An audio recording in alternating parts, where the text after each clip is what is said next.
If you know me, you know I love systems and I want you to love systems just as much. We're talking with Matt Larson today, who's done over 1,000 deals in 14 years and how he's only working 5 hours a week on his business because he's created amazing systems here on the Fearless Flipping Podcast. If you want financial freedom, time freedom, and want to leave a legacy for generations to come, you probably have heard real estate investing is the place to do that. How do you get started? What do you have to do? When's the right time? If you are looking for those answers, you've come to the right place. My name's Kyle Stanley, and this is Fearless Flipping. My mission is to help you learn this business and conquer real estate investing. Hey, welcome into the show. This is Kyle Stanley here with the Fearless Flipping Podcast, and I'm excited to jump into it with Matt Larson today from Davenport, Iowa. Matt is all about systems, and you need to listen to the end of this episode, get all the way through the end. He has an amazing story that is unlike anything you've ever heard, and it's going to blow your mind. But basically, you know, I love systems. I talk about all the time, my MAST formula. Master, automate, and scale. Well, that's exactly what Matt has done in his business. Over 1,000 deals in 14 years, $85 million of sales in the last 3 years. And he's only putting in about 5 hours of work a week because he's created systems that remove himself from the equation and allow him to work on the systems and the overall numbers of the business so he can see where they need to grow. So let's jump into it with Matt, the real estate guy, actually real estate Matt, here on the Fearless Flipping Podcast. Hey guys, welcome into the show. And today's episode is brought to you by our Airbnb profit calculator. We all know that you're a savvy investor and you love making money in your sleep, but you also wish you were able to find a way to bring in more than $200 per door. Well, what if you could? In fact, what if you could bring in over $1,000 per door or more? Yes, Airbnb can really deliver those type of results. That's the kind of results that I'm getting and others around me are getting. Download the Airbnb profit calculator for free, absolutely free, to start evaluating your properties, see what you could potentially make. All you have to do is go to fearlessflipping.com/Airbnb host, and you can get your free calculator there today. Now, without further ado, let's go ahead and introduce our guest today. His name is Matt Larson, real estate Matt, coming in from Davenport, Iowa. Matt, thanks for being with us. Hey, thanks for having me. Excited to be here. Awesome. So, Matt, I didn't prep you on this. I hope you're ready for it, but I just got to throw you this question right away. What's your most interesting? You've done thousands of deals. Guys, this is a big hitter that we got on the show here today. Matt's done thousands of deals. Is there any one deal that stands out that's interesting, weird, a great learning experience that you can share with our audience? You know what? I'll just refer back to the very first property I ever bought, which was 14 years ago. And I'll probably never sell it. I still own it today. And it was a 4-unit building. And this one deal opened up my eyes to what real estate can do. So let me just give you some quick numbers. So I bought this 4-unit building in 2005. And I paid $82,000 for this thing. And at the time, the rents brought in with all 4 units was only $975 a month.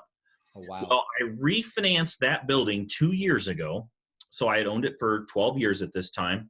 And the rents are now over $2,200 a month. So one of the keys there is hold on to real estate for a long enough time. And what ends up happening is rents go, not only can the value of a property go up, but rents can appreciate as well. So now the rents went from $975 to over $2,200 a month, and the value of that property appraised for $164,000, which was double what I paid. So I live in the Midwest, and we have very slow appreciation rates, but the beauty of it is even with small appreciation rates over time, it can really make a big impact. So hey, that's what they say. Don't buy real estate and try to get rich. It's wait. You got to wait until that thing really pays off. But hey, you're not waiting around. You are doing tons of deals, Matt, and you've been doing it for 14 years. Kind of take us back if you can, and share with the audience, your journey and where you're at today in your business too. We want to just kind of hear that progression.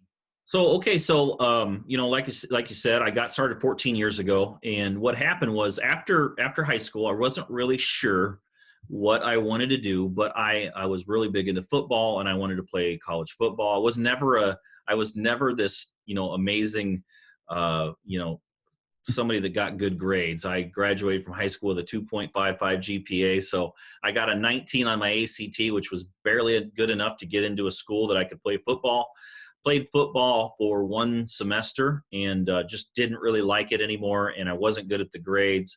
And after that first semester, I wish I could say I dropped out of college, but the reality is they asked me not to come back. So my GPA was too low, came back, didn't really know what to do, just didn't like school, and ended up getting a job at the local machine shop that in the town that I grew up in.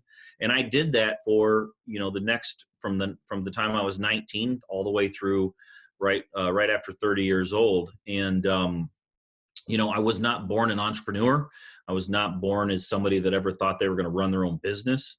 I just, what kind of, as the story goes, the reason I got into real estate was I was, a lot of these stories have a funny twist, and, sometimes they're girl related, and that's kind of what happened to me.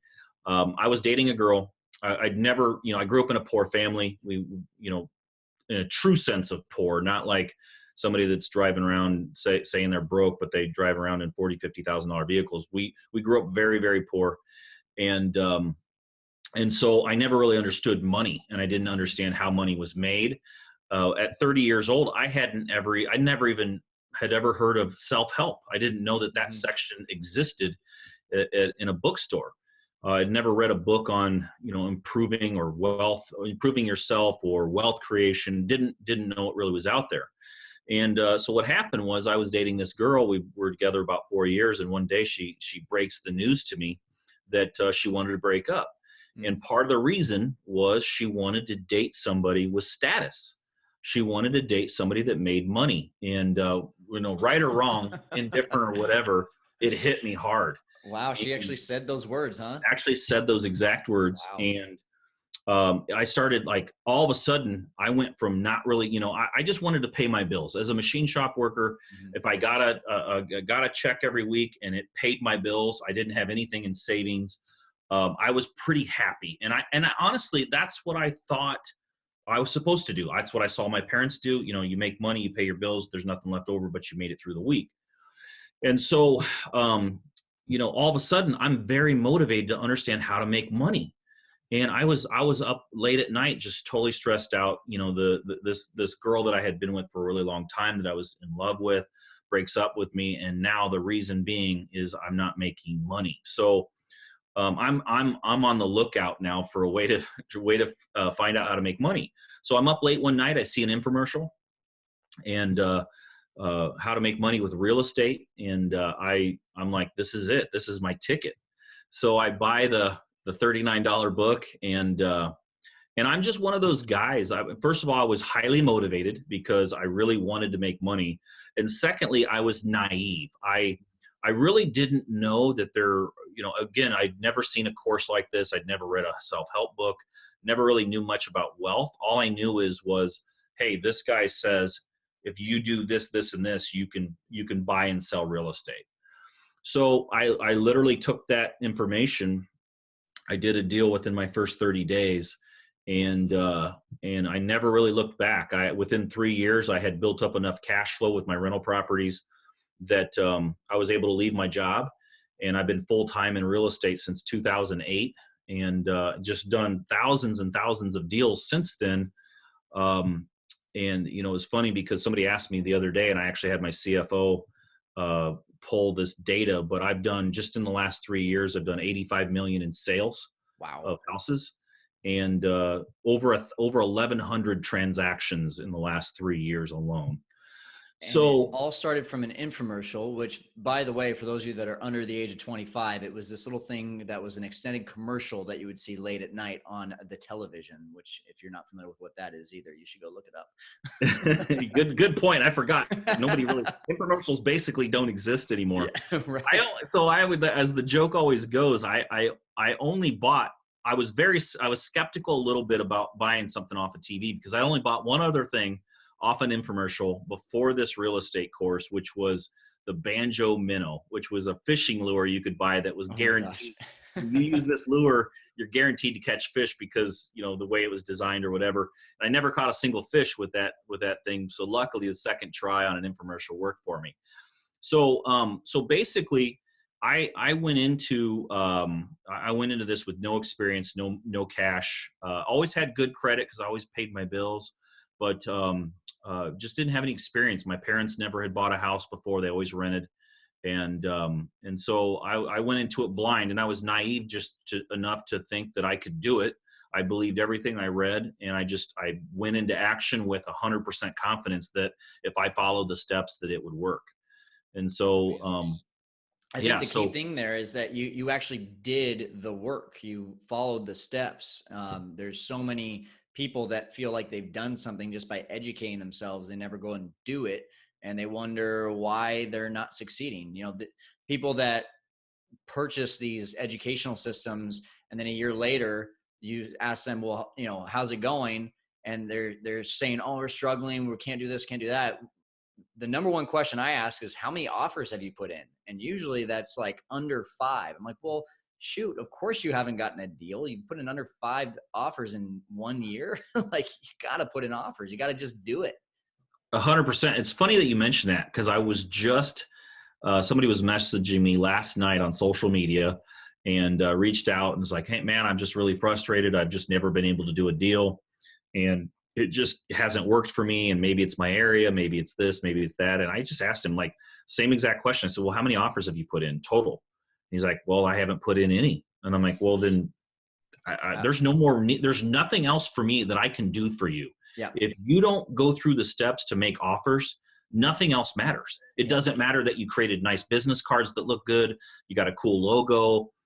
You've done the math. You know how to run comps. If you've done the education piece, but don't take the action of making offers, you're stuck. And there's nothing that I can do unless the reason why you're kind of stuck in frozen with fear on the offer part is that you're just afraid something will go wrong. Maybe we can help you with that.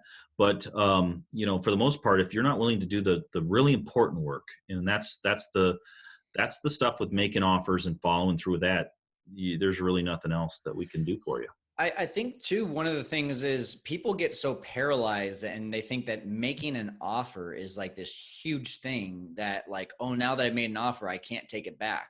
No, you actually can. And I just think that that is the biggest fear a lot of people have, when in reality, they need to be thinking in the masses of offers. Give us an idea, whether it's today or back when you first started, of how many offers you've really got to make in order to just even get one deal. Yeah, that's a great question, because it's not a 1-for-1 ratio, right? Oh, You know, especially if your offers are low enough, your ratio should always land between 1 in 25 and 1 in 50, depending on your location and what market you're in. We typically stick to about a 1 to 25 in the Midwest here. Now that's not a hard fast rule that always hits, but it's pretty accurate. It's pretty average. So yeah, we know if you do the math, if you make one offer out of every 25 to get accepted, that's a 4% chance of success. And that's the ratio. We work off a 3 to 4% success ratio. And that 3 to 4% in real estate can make you millions. and so now you really think about this. You just mentioned how you've done thousands of deals. You have made, what was it, $85 million of sales in the last 3 years. Yep. That is a lot of offers. So Yeah. you and I were talking about before we got on the show here that you have tons and tons of systems, which I'm sure involves teammates. Can you I'm a big systems guy, and I believe that no matter what business you're doing, if it's only you're not going to go very far. But if you have systems and people in place, you can grow big, which I'm sure is what you've experienced. Can you just kind of talk about some of those big, maybe systems that have allowed you to be able to close $85 million of sales in the last 3 years? Yeah. So first of all, step one is, and now this isn't what you would necessarily do day one, but one of the things that I did was I looked long-term on where I wanted to be with the business. And what happens a lot of times with people is they want to do more deals, they work more hours. And that's our general, our DNA. Our DNA is, hey, I need to make more money. Let's go work a lot harder and work a lot more hours. And so what I did was I took a different approach especially over the last, say 8-9 months. I didn't tell you this in advance, but of the deals I do, we do 20 plus a month. I work less than 5 hours a week, Mm. legit, on that business. I've got my whole business running automated. And so what I'm doing is I'm actually, I figure out one thing I took, speaking of processes, is every single system in my company I wrote out. Okay. And we had, we're very, very systematic on step by step by step by step. Here's how to get from point A to point B on this one particular system. And what I did was, if I was a part, let's say that a system has 10 steps to it. If I was any one of those 10 steps, then that system was a failure, Mm. because as long as I'm a part of one step of that system, there's no exit. And I will always have to be in control in some way, shape, or form of that process. Mm. So what I did was I focused on getting myself out of every single system in the company. And now the only thing I look at, the 5 hours, which is probably an exaggeration, it's way less than that. But I look at the high level KPIs. But to back up, to answer your question, is so if in my company, we have, we do things a little bit different, and I'm not sure how everybody does them, but I've been in some high level masterminds and stuff, and it seems like we do things just a little bit different than a lot of these guys. And so what I do is I let my lead manager, so a lead manager, for all you guys that are new, a lead manager controls the marketing and controls the leads that come in. So for example, if you're doing direct mail, if you're sending out postcards, or if you're doing text messaging, or if you're doing cold calling, or however that you're running your marketing, what I do is that lead manager in my company controls that marketing. Those leads come in. Now, what we do is we actually use a call center to take in all the calls 24 hours a day, 7 days a week. Our calls get answered live from a call center. And that call center then goes into my CRM. And again, if I'm getting too technical, you just slow me down. But a CRM is just simply, it's a software program to keep track of all your leads. We use Podio. So what happens is my call center logs into my CRM, my Podio system, answers the calls from the leads that come in, and then inputs that and fills out my lead sheet. And the lead sheet just tells you everything about the house. So when a seller calls and says, hey, I got a house for sale at 123 Main Street, we fill out, a couple of dozen questions on what we want to know about the house. And that gets logged into my CRM. And now it's available for anybody in my company can log in and see that lead.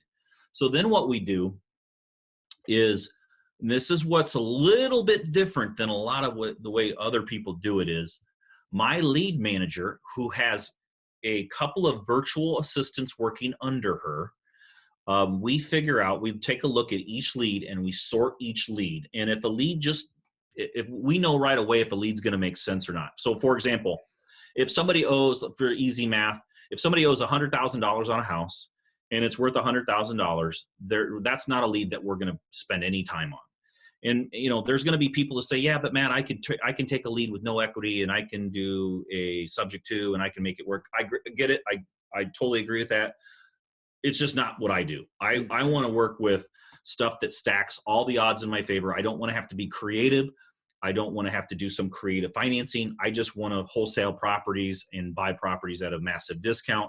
So what we do is we screen out all the leads that don't have a lot of equity or potential equity if the repairs are done. So if it's going to be, say, more than, say, 60 cents on the dollar, so if we don't have at least 40% or more built in of equity, we typically don't pursue that lead much. Now, there's times when we take some of those leads and we hand them off to a real estate agent, and the real estate agent could list them for the seller and maybe, help the seller that way. But typically, I like to work with stuff with a lot of equity. So we then take a lead. Let's say there's no mortgage on the lead. It's worth $100,000, and the seller wants $80,000. Doesn't matter what the seller's asking price is. It only matters what the motivation level of the seller is there equity? Can the seller, on a $100,000 house, the seller owes nothing. Can the seller take a $20,000 offer from me? Would they be able to physically accept that offer?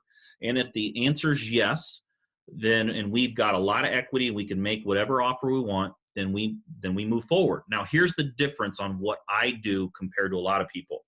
My lead manager figures out what that house is worth, and my lead manager controls the offer that's made on that property, not my acquisitions guy. Okay. So that's, I don't know, I just always done it that way because I wanted to not be involved in my company.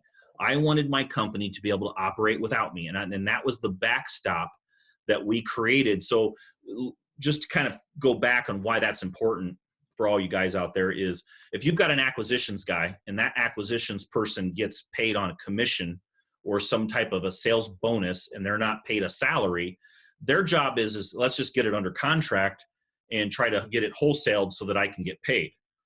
The problem is with that is then they start overpaying for the property, and then you're backing out of contracts if you can't get them wholesale, or you're just overpaying and you skimp your profit too tight. What I do is we say, okay, my lead manager says, hey, I've done the math, I've done the comps, this house is worth this. If we take the average rehab cost of what we think this is going to be, now we can change that after the acquisition guy walks through. She will say, you can't offer more than $40,000 for this house. So now the acquisitions guy, his brain has to go to work. He has to figure out how to get this seller to accept this deal at $40,000 or less, instead of him saying, hey, it's worth about $100,000. I think I can pay about 60 for this, and we'd still squeeze out a $5,000 assignment fee. So by doing that, we're in control. I sleep at night. I know that we're not overpaying for properties, and the leads manager gets to control what the offers are. That's amazing. That is the first I've heard of that. Most of the time I've heard, the lead manager brings in, the acquisition manager goes out, and that's the person with the numbers. So that's really good. And, taking a step back here, just because we are talking about creating systems, Matt, these are all things that you were doing on your own in the beginning, right? Correct. I learned what happened was in 2008. So from 2005 to 2008, we all know what happened in 2008. Late in November of 2008, I quit my job at a time when the stock market was in half. There were hundreds of thousands of people being laid off from jobs all over the country. You turn the news on and it was absolute devastation. So at a time when everybody else was clinging to their job security, I literally quit my job, and because I saw the opportunity. I had built up enough cash flow that it paid my bills. I wasn't rich by any means. I had about 20 grand in the bank, and I had 5,000 a month in cash flow after all my expenses were paid, which allowed me I had a very cheap lifestyle at that time. 5,000 was enough for me to live on. But what it did was it gave me the opportunity to get all my time back. And so now I don't have a job. We're in the greatest opportunity that we could ever dream of in 2008 with, when times are bad for a real estate investor with the right strategy, times are amazing. So I took that and I started going full-time into real estate. And to make a long story short, from late 2008 to late 2013, I had 450 houses now in my portfolio. Wow. I had millions of dollars in cash saved, and I had built a huge company. And the reason I tell you that is because I was moving so fast, doing so many deals. To have 450 houses, in your portfolio, that means you're wholesaling a lot more and flipping a lot more to be able to generate the cash in order to be able to buy those. Right. And so what happened was I was moving so fast, I didn't know anybody doing more deals than me.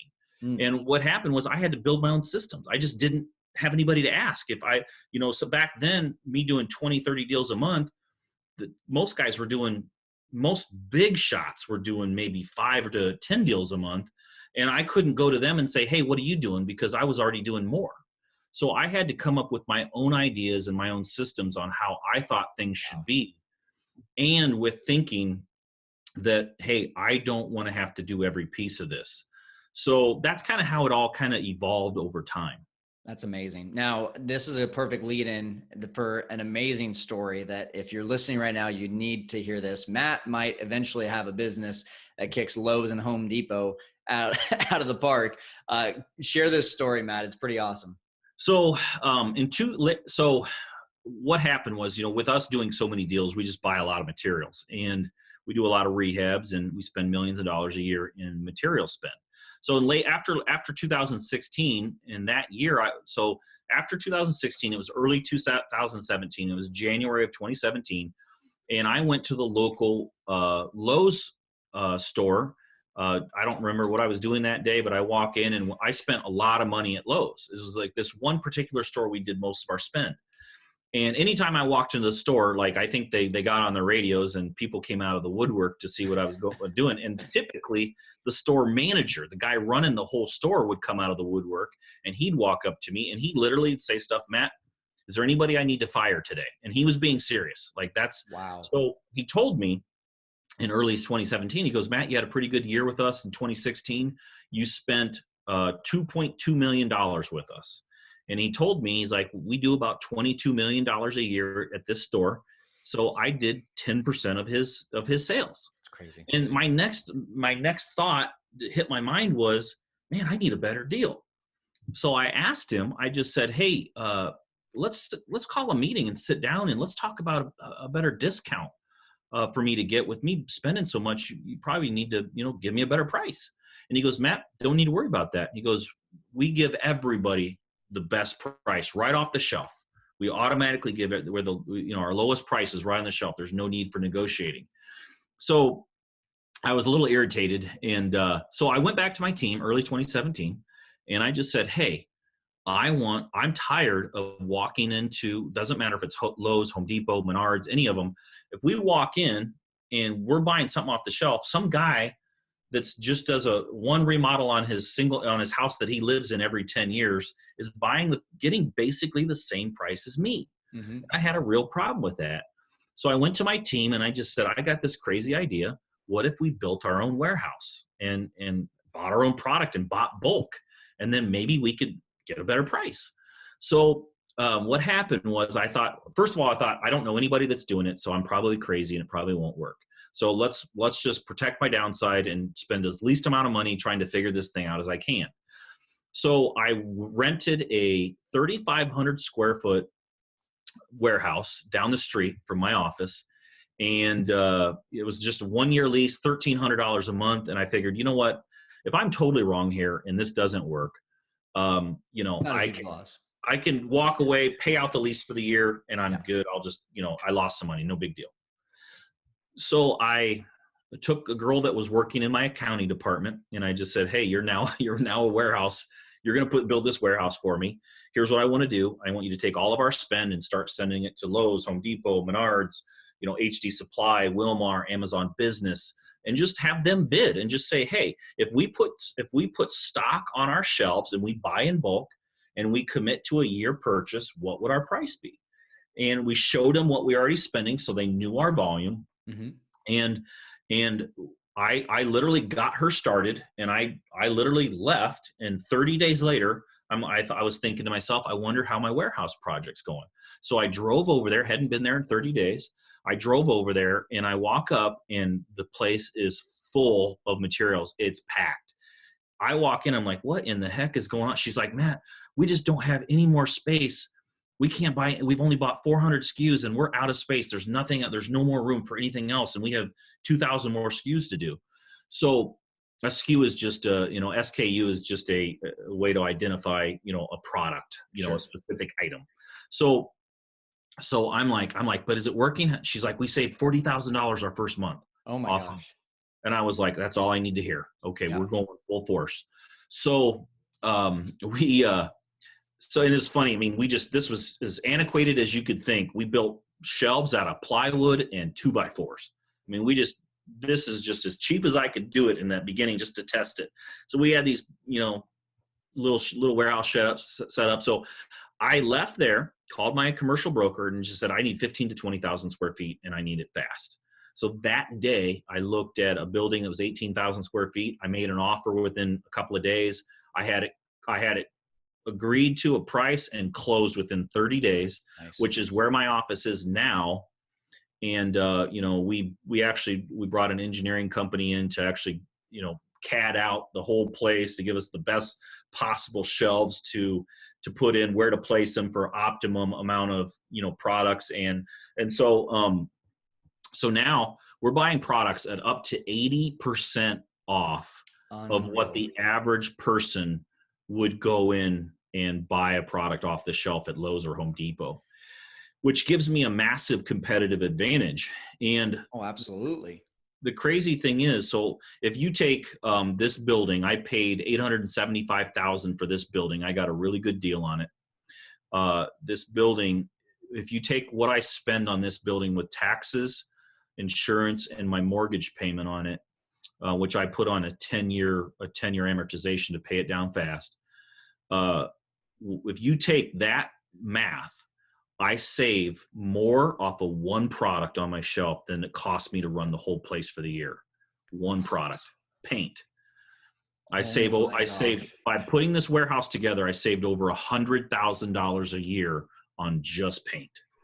Unbelievable. And meanwhile, that manager at Lowe's is kicking himself in the behind because literally all he had to do was give you, like, let's just call it 20% discount. Now, instead of 10% of their business, you're down to 8%, but yeah, a lot better than 0%. Yep. I remember telling him, I'm saying, listen, if you tell me 5% off, that's probably not good enough, but it doesn't have to be like 50%. Luckily though, he didn't, because I would have never built what I built. Yeah. And, so now we built our own online. So I got a couple kids. We got a very sophisticated operation.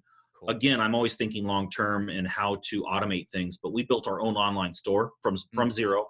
So now, a contractor that's working for me, they actually go into my online store to place their order. Now they don't have to pay. We buy all the materials, but right. It funnels that order into Podio. We created our own custom Podio system to communicate with QuickBooks and to my inventory. So the order goes into Podio. That then gets approved by the warehouse manager and the project manager. Then they click a button and it shoots out. So now the guy from the warehouse pulls and picks the order, places the order in a specific bin, clicks another button, and that automatically texts the contractor to come and pick up his order. Nice. So he drives around, hits the button, we raise the door, he backs in, we load his materials, and he's out. So we've eliminated even like walking the aisles at these stores. We've eliminated forgetting something. We've eliminated all the excess that you would use wasting time. So a contractor goes from, maybe losing 2 hours out of their day to go walk the aisles at Lowe's and then get up to the cash register. There's 10 cash registers, open with one person working. They wait in line for an hour. So we've eliminated all that. It would not surprise me if I look up in 5 years and see Matt's real estate warehouse is bigger than Lowe's in all of Iowa. So, what's crazy is, so I just bought a 264 unit apartment building in Illinois. Okay. And I bought it with a partner, and my partner is a big investor. He owns over 4,000 units. And he buys a lot of apartments, and because of that, he does a lot of scale. And I told him, I'm like, hey, because this is the first project we did together, and he's like, I've got the best pricing, in the country because of the volume we're doing, and we're buying 500 units a month. And I asked him, I'm like, hey, can I just use my warehouse to bid? You've already got your bids. You know what you're going to spend for materials. You know what you're going to spend for labor. Can I bid it? And you want to know what something amazing is, in one project, in a 264 unit building, below his price, and his price was already massively discounted because of his volume, I was able to beat on one product, which was paint. I beat his price by $100,000 on that one project. Jeez. 264 units, saved $100,000. Unreal. Wow. That's awesome, Matt. So awesome. I feel like we could keep talking about this for a long time, but I love that you also have an opportunity for our audience to continue to learn from you. So just give us a little bit of information. We'll definitely have it in the show notes too. So we'll drive everyone to there. It's just going to be real easy. fearlessflipping.com/Matt Larson, Larson. Mm-hmm. But if we can just get a little bit of a Reader's Digest version of what they can find in those show notes to continue to connect with you, that'd be awesome. Yeah, so everybody can, you can find me on Instagram at, my Instagram handle is at Real Estate Matt, and my website is also realestatemat.com. And I do sell, I sell some education. I've got, basically all I did was take some of the processes that we had already built, package those up, make them look nice, and put them up for anybody to purchase. So we've got stuff on virtual wholesaling. We've got stuff on so I've really focused heavy on virtual assistants. And I think I have 8 full-time virtual assistants that work in my company. And these people are making between, $3 and $10 an hour. And it's a good way to just really automate. So I'm heavy into virtual assistants. I have a lot of training on virtual assistants. But yeah, I do some live events and stuff. But yeah, you can just check out the site and then browse around and see something that catches your eye. Awesome. Well, Matt, thank you so much for helping our audience to conquer real estate investing today, and especially learning that systems are really what can drive a huge business. Thank you so much. Again, guys, you can go to fearlessflipping.com/Matt Larson, Larson, not ENON.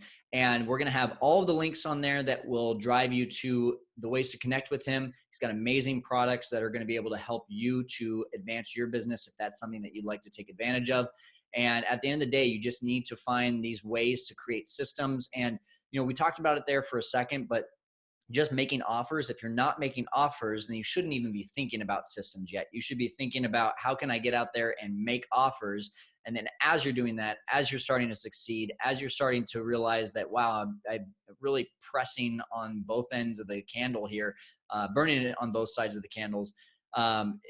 There's got to be ways to be able to remove myself from the equation to have more time. And that's when you start implementing systems. So start with offers, get some success under your belt, and then you start implementing systems. That's exactly how we do it. Master, automate, and scale. Thank you for joining us today to conquer real estate investing here on the Fearless Flipping Podcast.